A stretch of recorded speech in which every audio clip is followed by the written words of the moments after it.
Hi everyone, welcome back to Music Chat, Opus 4. Pastor Jeff had requested that we perhaps talk about the piece that Barbara and I wrote 2 years ago called Everyday Amazing Grace. We've been using the little bell motif at the beginning of Grace Fellowship for the Arts productions of late. You may have noticed that at the beginning of the services and the beginning of the chats and other things that are produced through the church. And that little motif, that little bell motif came from our piece. It's the opening statement, and so he asked us to talk about where that came from and what the motivation was behind writing it. So I have the composer with me this morning of the lyrics. Barbara is here to talk about that. I was the writer of writing of the actual music that went with the lyrics, and so we co-wrote this piece, and it was our first collaboration, I believe. Yep. And we've had a few since then, but I think this will always be the special one because it was the first. And so Barbara's going to tell us a little bit about where the motivation and inspiration came for writing the words for Everyday Amazing Grace. Right, and I remember even before 2018 when we did this and I wrote it, we had talked about maybe doing some collaborations. You were just kind of sort of newly retired and said, oh, that would be fun to write some stuff. And I said, well, I love writing words, so I'll write some stuff and give them to you and see what you think, you know. And that's what happened, actually. And the inspiration for writing the text came from my observation that Amazing Grace is everywhere, that hymn is everywhere. And I'm sure part of it is because everybody knows it. So when they feel the desire to gather together in the name of God, I think people sing it. But sometimes to me, when I heard it being sung, it was in a rather hypocritical way. You know, it's like, let's sing Amazing Grace and that makes us holy. Or let's sing Amazing Grace and that makes everyone feel like they're connected to God, which it probably does. But to me, the main thing was, all right, do you take that feeling and do you walk with it every day? Because do you do it for show, or do you do it because it's in your heart and you walk with it? And that really is what motivated me to write the B section. The first part of it really just talks about where our amazing grace from God comes from. The end of the A section, everyday amazing grace, a love we need to share. Everyday amazing grace to those who may not care. And that was really the motivation for the B section. And so I really like the B section because the guys started out, you know, and you wrote it so beautifully. And the first phrase is to the one whose clothes are dirty. And the next, to the one who wears a veil. To the woman at the counter. Or the one who seems so frail. So, to the one whose clothes are dirty. Do we carry that amazing... It's hard for me to talk about it, because you know I cry at the drop of a hat, but do we carry that amazing grace to the person that we see on the homeless street, homeless on the street, begging for money? Do we think about that? Do we think about it when we see a person who's wearing a veil? Maybe they're Muslim, maybe they're a different nationality. Do we carry that same grace to them? Or, now the other thing is to the woman at the counter. How many times do we go to the store, to the drugstore, whatever, and there's somebody behind the counter that just, you know, you have no idea what their life is like, but they are just in a place where they don't want to look at you, they don't want to smile, they probably don't have much to smile about. Or maybe they do and they're just kind of in a funk, but most of the time it's because we don't understand the burden that they're carrying. So how often do you communicate with that person and smile? I know often, I smile at them and it's like, oh, it is a person. Wow. And it's just that smile. But to me, that is carrying the grace to that. And the last one is to the one who seems so frail. And I really felt like that meant, do we help those around us that need help, whoever they are, but they're frail in some way and they need to be held up, So that's where that came from.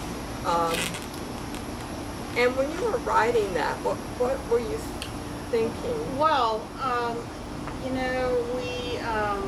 have some of the same feelings about the hymn tune "Amazing Grace." It's an amazing hymn, with amazing in it. Was blind, but saved a wretch like me. Was blind, but now I see. I think that's the lines that everyone, at least for me, I think those are the lines that sort of, we all, at the end of the day, we know we're not perfect, and yet God's grace is there to save our blind selves, We don't see, and yet the grace is there. Right. We don't always hear, but the grace is there. And so we just wanted to extend that idea, I think, because we're the fortunate ones that are sitting in the church having the privilege of singing that song. Mm-hmm. And a lot of people don't really have even the opportunity to come to church to hear those words. And so I guess this what I've sensed in the text that you wrote was, these words take that grace that we already know about, and we say we must carry this out the door and find a way to take the amazing grace to the world, to the people that we know. Right. And so when I look at the text, the first thing you think of as a musician or a writer is what's the form of this work going to be. And it was pretty clear what needed to be done. I'm a young writer in the sense that I haven't written a lot, but I've written through the years here and there, just for different things. When I was teaching, I wrote. It wasn't always for choir, but it was for whatever was in my life at the time. Mm-hmm. And so I've always enjoyed it. And now I have this new purpose of being able to write for the choir and have the gift of your words to help me do that. And so I felt like I wanted to tip my hat to the original hymn. Uh-huh. So there's just that hint of, the introduction uses the original motif from the first line, and the very, very end, after the singing is over, the piano just has that last amazing grace, how sweet the sound is the last motif. It's not sung, but it's just played single note on the piano for a quiet ending, a reflective ending. So that's where the beginning and the end came from, was the original music. The middle, where the words are, I was thinking about why did I choose E flat, the 3-flat key. Mm-hmm. It just wanted to be there for me. Mm-hmm. I almost always feel like music goes to the place where it needs to go. Mm-hmm. Don't overthink it, just let it fall where it's supposed to fall, and to me that was the key. Some of the Amazing Grace arrangements that I've played through the years are in E flat. Our current one, I believe, is in F, but I just liked it there. I liked it in the key. It's a major key, but it's not quite as bright as like and F it has major. room, in the arch of the piece. Then it modulates up to the key of F. It goes up, to so that it has allows some you place to go. Yeah, that was reachable for us. Yeah. Yes. And so I gave it a melody that I felt was reflective of the words. you look at text, you try to make the music do what the text is asking it to do. So the gift of God above, it rises. Right. You know, so Sure. that sort of thing. A lot of important ideas that need to rise. The gift of God's great love, again, it rises. You know, and so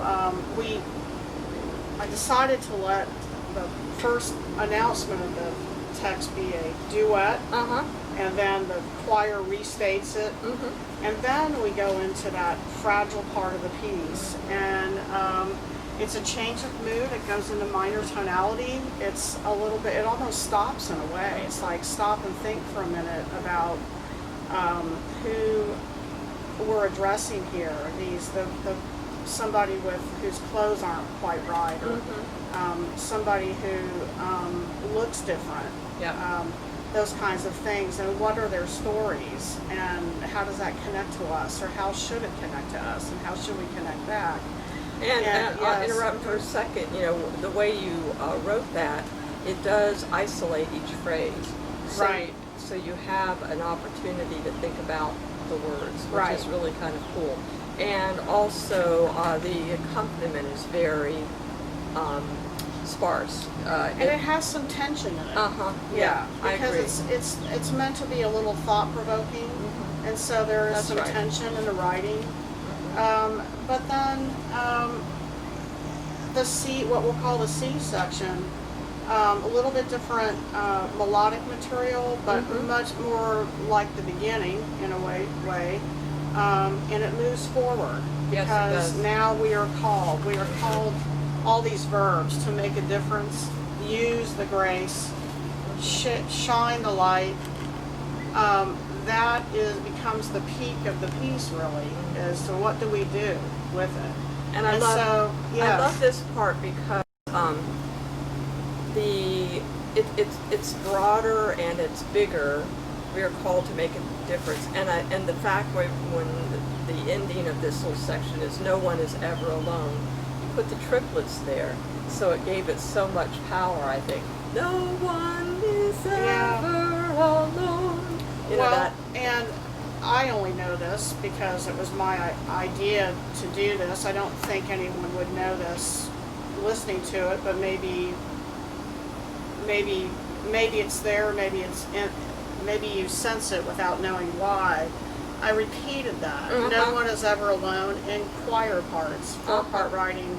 Yeah. I repeated it in unison because unison Powerful. signifies unity. Yeah. And Right. so it might not be an idea that you would pick up on unless you knew that. Yeah, no, But now people will know, and you can listen for that. You can, but you know what? Even if you don't understand Right. the theory behind it, it works, and Right. that's the main thing because I wanted to say a little bit about the process because there are some noted composers and lyricists who work. Some of them work with starting with the music first and then writing the words. Some work with writing the words and then the music. I would venture to say that when you open a piece, an anthem or a piece, that is the music and the lyrics are by the same person, I would say that person probably starts with the lyrics first and then creates the music. To me, that makes sense because you would have to create music that goes with that. Although, on the other hand, if they've written this great piece of music, they could probably come up with words. Maybe. I mean, it goes both ways. I think it might be easier to start with the words and then be able to have the To music me, match we've them. talked about this. The words almost tell you Where to go. where to go. Right, I agree with that. It almost writes itself. It's like there are many. You can start here, and you can take this road to the store, or this road, or this road, or this road, and there's a lot of solutions to how you see a lyric or a phrase, and lots of ideas that you could have of how to get it to go where you need it to go. And the fun of writing, I think, is to keep manipulating it, and you choose a direction. And then maybe tomorrow you come back or even an hour later, you come back and you go, well, maybe this works better or this works better. And it's sort of like a jigsaw puzzle, almost. Yeah. Yeah, it's just trying to make it go where it wants to go. And I have to say that when with our collaboration, I know that I have been singing anthems for more years than I hardly want to put out there, but for a lot of years. And so when I am thinking of lyrics, I have in my head how it might work as an anthem. I don't necessarily think of melodies or harmonies or whatever, but I think about how it might be put together as an anthem. And I'm sure you have some of that too, because you've been doing anthems all your life as well. The ending,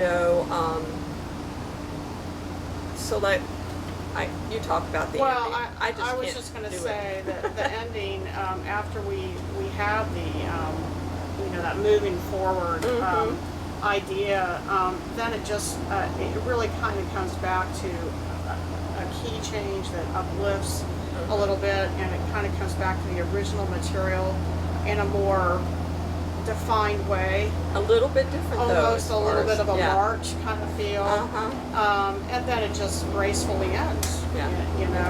Which is we just go back to where we came from, which always feels good to do.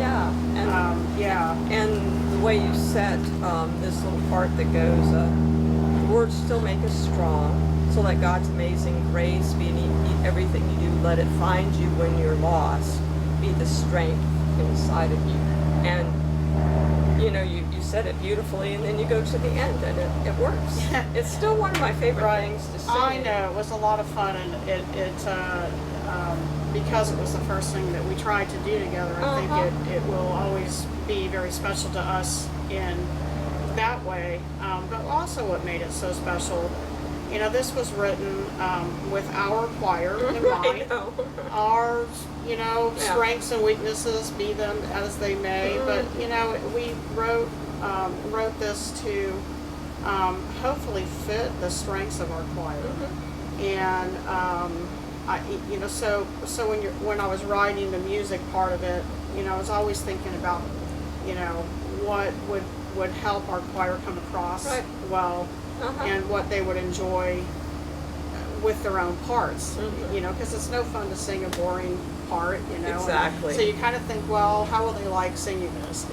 And everybody gets their little moment to shine. Yeah, I think so. Nice. And so we tried to write to the strengths of the choir, and hopefully we did. But even what was more of a surprise or a gift to us was the response from our congregation. Who still talk about it, and we've done other things since then, but everybody always talks about this one. And I think part of that's because Amazing Grace is so special to everyone, and now we've extended that in a way that it's connected to what they always knew, the hymn they always knew, and yet now it has some new meaning with it, and everyone just received it so well. And Pastor Jeff decided that, when we formed our Grace Fellowship of the Arts, that this could be a little hint, a motif, everyday Amazing Grace. It shouldn't just be for the day that we sing the hymn, but every day. And that really is the idea or the challenge or the mission of Grace anyway. Every single time we were able to get together on Sunday, which we can't do right now,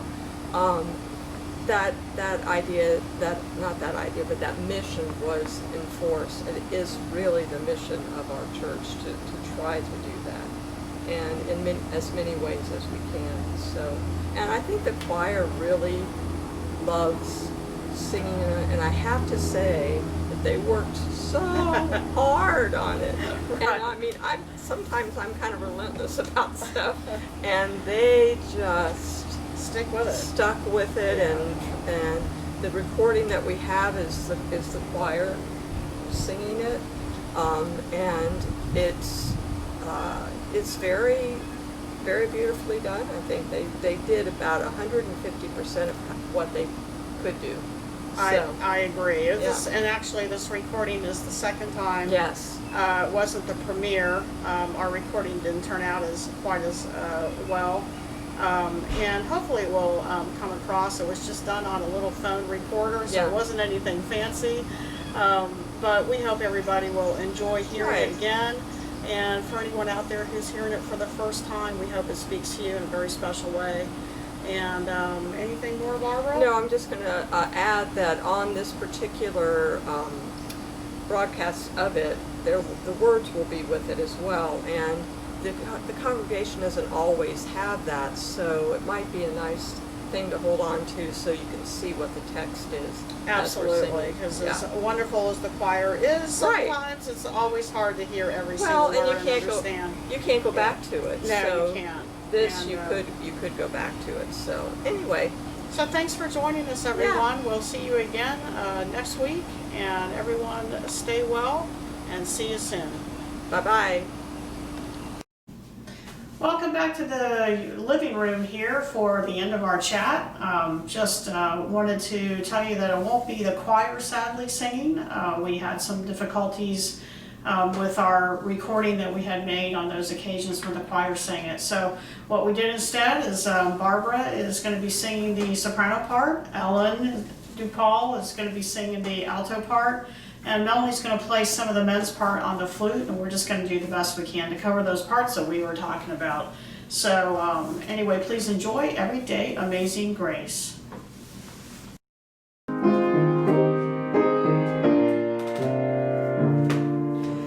Great love.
Grace be with you. See you next time.